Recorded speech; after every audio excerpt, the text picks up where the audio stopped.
નમસ્કાર વિદ્યાર્થી મિત્રો, સરસ્વતી ગ્રુપ સંચાલિત ઈ લર્નિંગ સિસ્ટમમાં આપ સૌ વિદ્યાર્થીઓનું હાર્દિક સ્વાગત છે। ધોરણ 11 નામાના મૂળ તત્વો પાર્ટ 1 આપણા વિષય કોડ છે 154।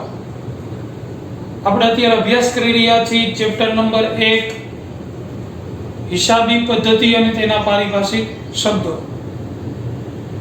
લાસ્ટ લેક્ચરમાં આપણે છે એ પારિભાષિક શબ્દો છે 16 લગીન જોઈ ગયા હતા, અલગ અલગ જે આપણને છે એ વારંવાર ઉપયોગમાં આવે તેવા પારિભાષિક શબ્દો।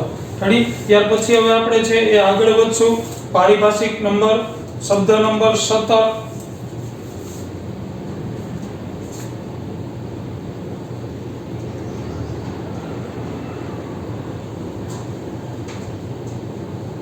મિલકતો,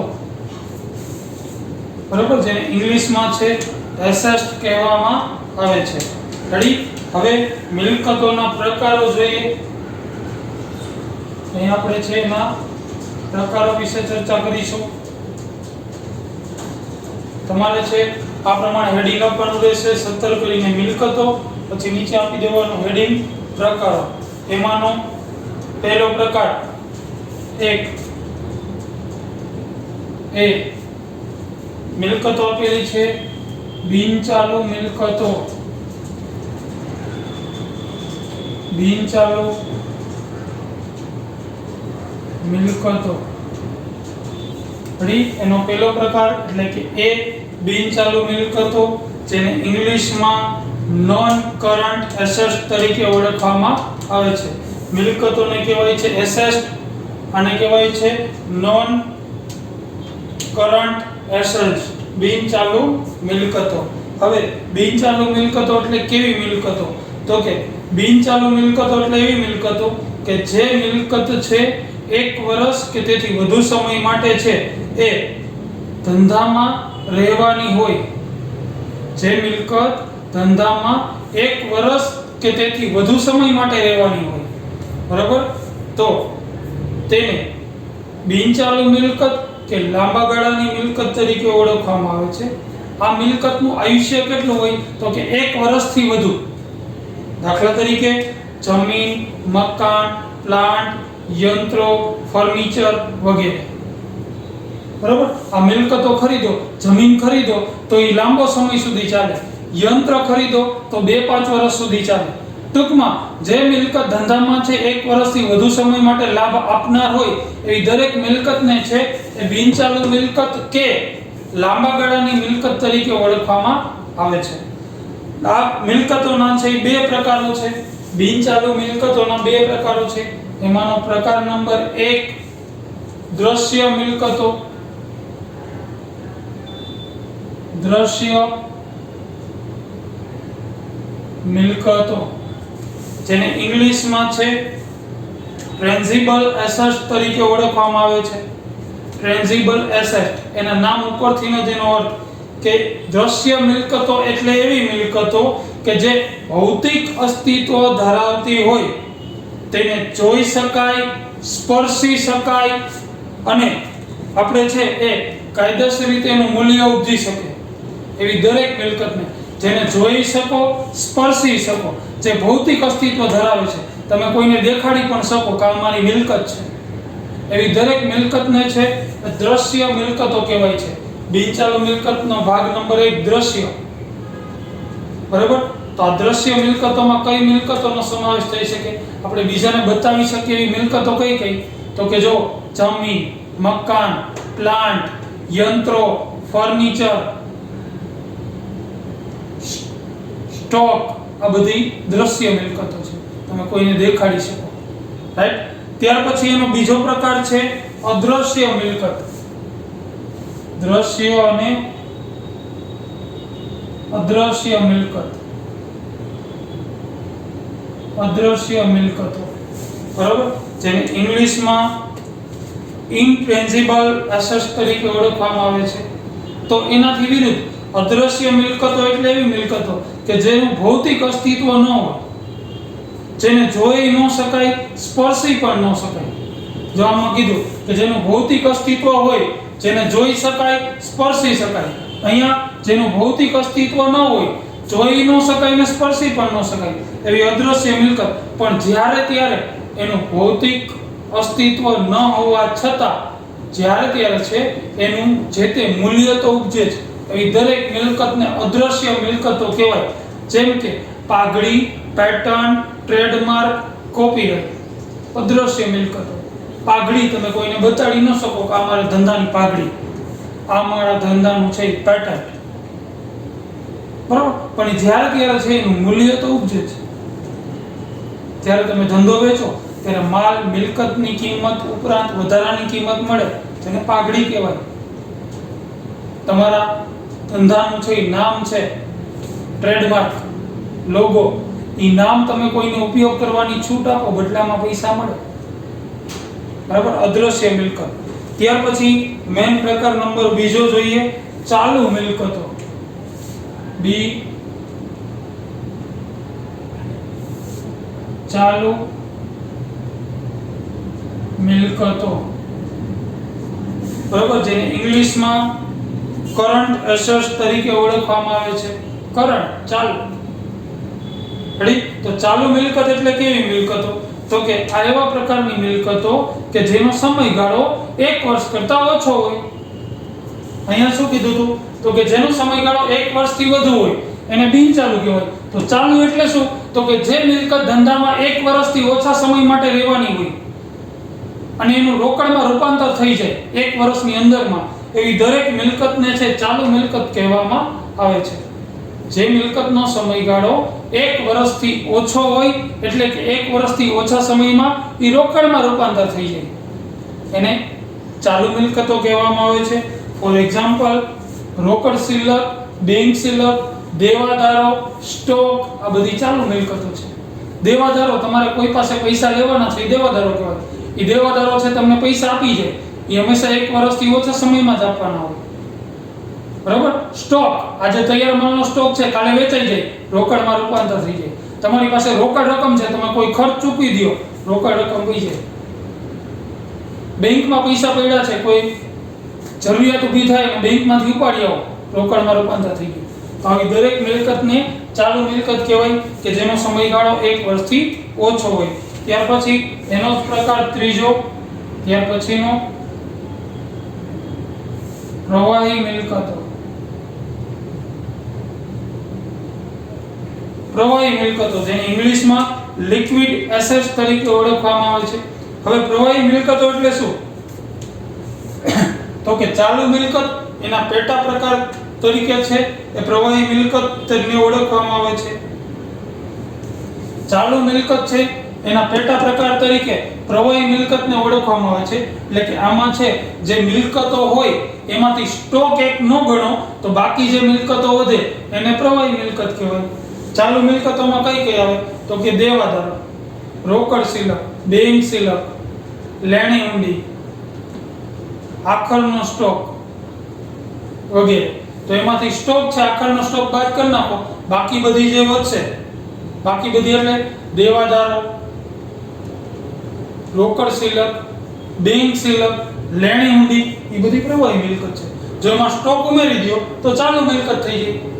રેડી? ત્યાર પછીનો મેઇન પારિભાષિક નંબર, અને આ દરેક મિલકત છે એ બધા જની બાકી, આ દરેક મિલકતોની બાકી ઉધાર હોય. ત્યાર પછીનો પારિભાષિક શબ્દ નંબર નેક્સ્ટ 18મો, વાસ્તવિક મિલકત. વાસ્તવિક મિલકતો. વાસ્તવિક મિલકતો, જેને ઇંગ્લિશમાં રિયલ એસેટ્સ તરીકે ઓળખવામાં આવે છે. રિયલ એસેટ, વાસ્તવિક મિલકતો એટલે એવી મિલકત કે જેનું વાસ્તવમાં મૂલ્ય હોય, જેનું વાસ્તવમાં મૂલ્ય હોય. તમે ગમે ત્યારે વેચીને પૈસા મેળવી શકો. જમીન, મકાન, પ્લાન્ટ, યંત્રો ગમે ત્યારે વેચો તો એના પૈસા મળી જાય, જેનું વાસ્તવમાં મૂલ્ય હોય. આ મિલકતોની બજાર કિંમત એટલે કે ઉપજ મૂલ્ય હોય છે, બજાર મૂલ્ય હોય. ગમે ત્યારે આ મિલકતો છે તમે વેચી અને એનું રોકડમાં રૂપાંતર કરી શકો. તો આવી દરેક મિલકતને વાસ્તવિક મિલકત કહેવાય. જેનું બજારમાં ઉપજ મૂલ્ય હોય, ગમે ત્યારે તમે એ મિલકત વેચી શકો એવી દરેક મિલકતને વાસ્તવિક મિલકત કહેવાય. જમીન, મકાન, પ્લાન્ટ, યંત્રો, ફર્નિચર વગેરે. બરાબર. અને આની બાકી પણ કેવી હોય છે તો કે ઉધાર. ત્યાર પછી જોઈએ અવાસ્તવિક મિલકતો. ત્યાર પછીનો પારિભાષિક શબ્દ નંબર નેક્સ્ટ અવાસ્તવિક મિલકતો. બરાબર. જેને ઇંગ્લિશમાં છે એ ફેક્ટરિયસ એસેટ તરીકે ઓળખવામાં આવે છે. વાસ્તવિક કરતા વિરુદ્ધ કે વાસ્તવિક મિલકતો એટલે એવી મિલકતો કે જે ભૌતિક સ્વરૂપ ધરાવતી નથી, જેનું ઉપજ મૂલ્ય શૂન્ય હોય અને આવી મિલકતોનું રોકડમાં રૂપાંતર થઈ શકતું નથી.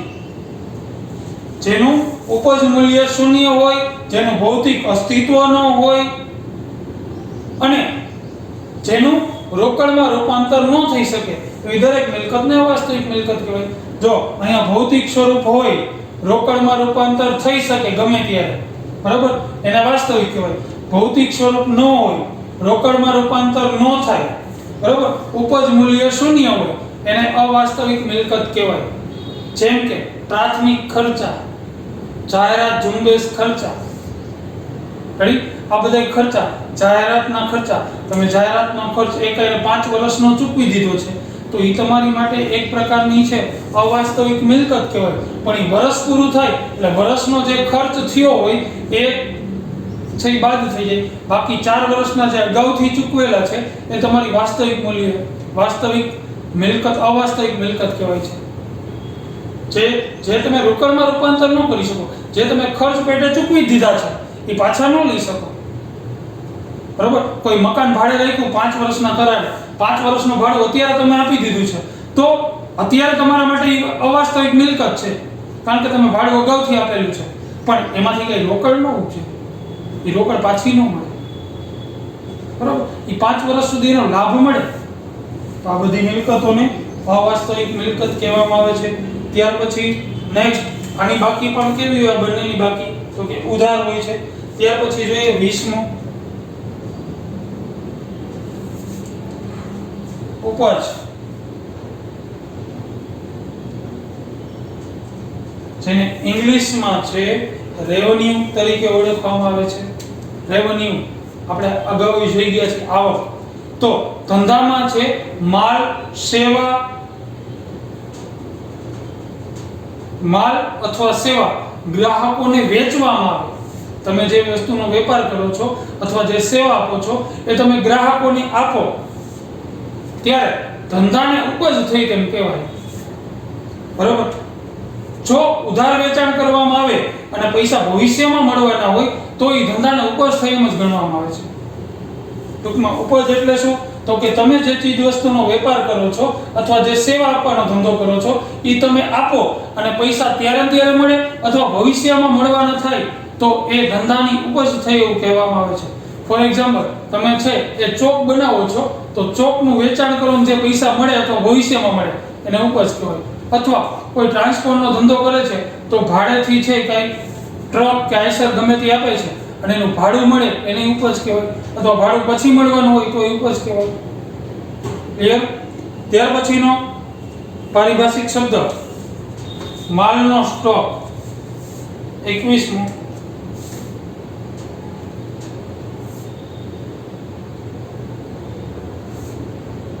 માલનો સ્ટોક, જેને ઇંગ્લિશમાં સ્ટોક તરીકે ઓળખવામાં આવે છે.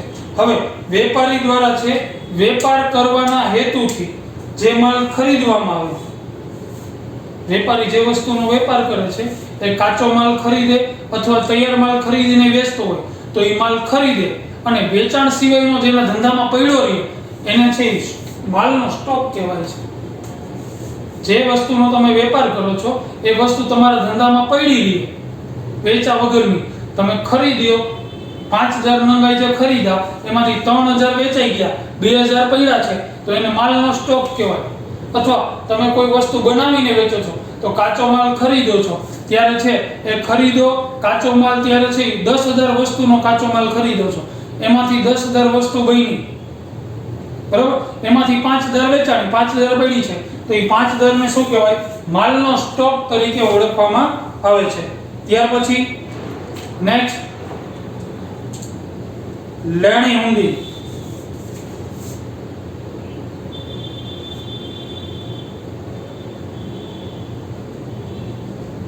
લેણી હુંડી જેને ઇંગ્લિશમાં છે એ બિલ્સ રિસીવેબલ તરીકે ઓળખવામાં આવે છે. Bills receivable. હવે લેણી હુંડી એટલે શું? તો કે હુંડી જે વ્યક્તિ લખે છે એના માટે એ હુંડી છે એ લેણી હુંડી કહેવાય. આ એક પ્રકારનો છે લેખિત દસ્તાવેજ છે જેમાં હુંડી સ્વીકારનાર નિર્ધારિત સમયે છે એ હુંડી લખનારને જે તે નક્કી કરેલી રકમ છે ચૂકવશે.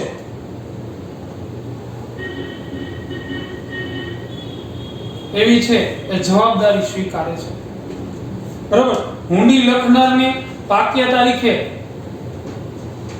જે રકમ લખેલી છે હુંડીમાં એ સ્વીકારનારને ચૂકવે છે એવી એ સહમતિ લે છે. બરાબર, સામાન્ય રીતે લેણી હુંડી કેને લખવાની હોય? તો કે દેવાદાર.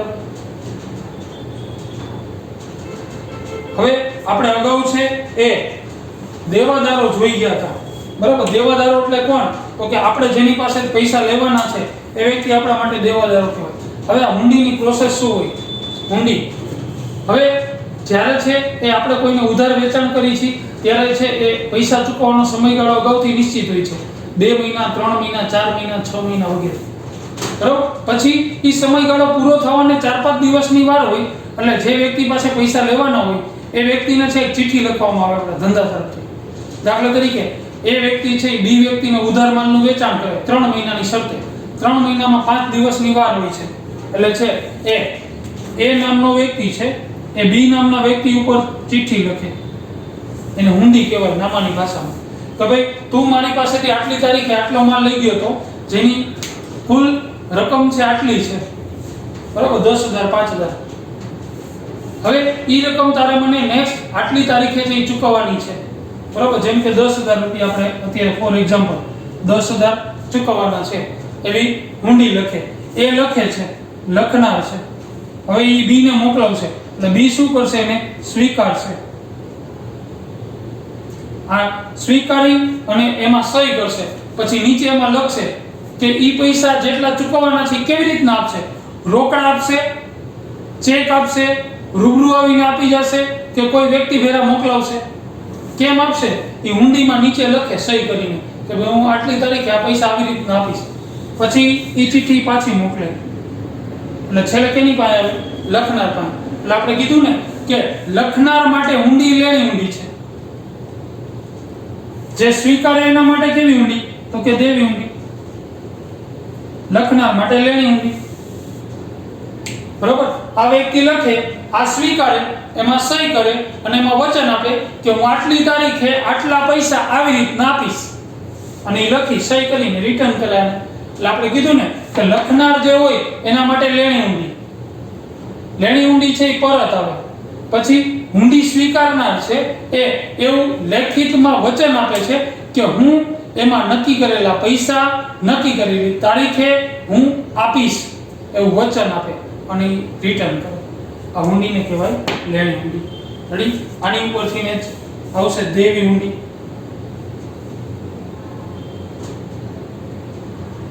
જેને ઇંગ્લિશમાં છે એ બિલ્સ પેએબલ. પેએબલ એટલે ચૂકવવાનું બિલ એમ પણ કહી શકાય. હવે અહીંયા આપણે લેણી હુંડી વિશે જોઈ ગયા તો દેવી હુંડી વિશે જોઈ તો કે હુંડી સ્વીકારનાર માટે એ દેવી હુંડી છે. જે વ્યક્તિ હુંડી સ્વીકારે ને એના માટે દેવી હુંડી, લખે એના માટે લેણી હુંડી. પછી તો કે સ્વીકારનાર એમાં નિર્ધારિત સમયે નક્કી કરેલી રકમ હુંડી લખનારને છે એ આપશે એવી લેખિત જવાબદારી સ્વીકારે. આ વ્યક્તિ છે એ સ્વીકારે કે હું એમાં નક્કી કરેલી રકમ આટલી તારીખે અને આવી રીતના આપીશ.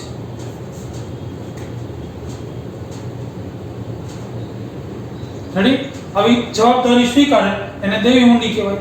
અને દેવી હુંડી છે લેણી હુંડી કેમાંથી ઉદ્ભવે? તો કે દેવાદારોમાંથી. જ્યારે દેવી ઊંડી કેમાંથી ઉદ્ભવે? તો કે લેણદારોમાંથી. લેણી ઊંડી દેવાદારોમાંથી, જ્યારે દેવી ઊંડી લેણદારોમાંથી ઉદ્ભવે.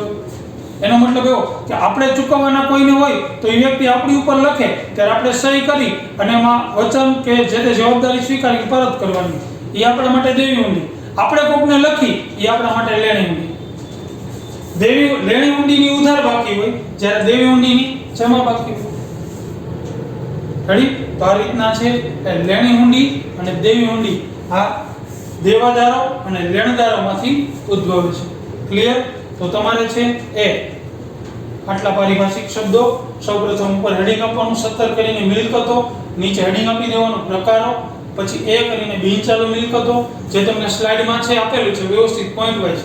જ્યાં જ્યાં જરૂર પડે ત્યાં પોઈન્ટ પાડી કલર પેનનો ઉપયોગ કરવાનો રહેશે. બાજુમાં દરેકમાં ઇંગ્લિશ આપેલું છે, ઇંગ્લિશે લખવાનું રહેશે. રેડી? પછી એના પ્રકારો લખી લ્યો. પછી આ ચારેય છે એ પારિભાષિક શબ્દો લખવાના રહેશે. ક્લિયર મિત્રો? આ તમારા પાકા ચોપડામાં છે એ તમારે લખવાનું છે કન્ટિન્યુ, જ્યાં આપણે 16 લગીન કર્યા છે ત્યાંથી. નેક્સ્ટ લેક્ચરમાં છે આપણે આગળના પારિભાષિક શબ્દો છે એની ચર્ચા કરીશું. હવે કદાચ છે એ થોડાક જ છે, આપણે ઓલરેડી છે એ 23 ની ચર્ચા કરી ગયા છીએ. કુલ આપણે હવે છે એ 34 જેવા છે, એટલે હવે હજી 10-12 પારિભાષિક શબ્દો છે એ બાકી છે, એની ચર્ચા આપણે નેક્સ્ટ લેક્ચરમાં કરીશું. ઓકે મિત્રો, થેન્ક યુ.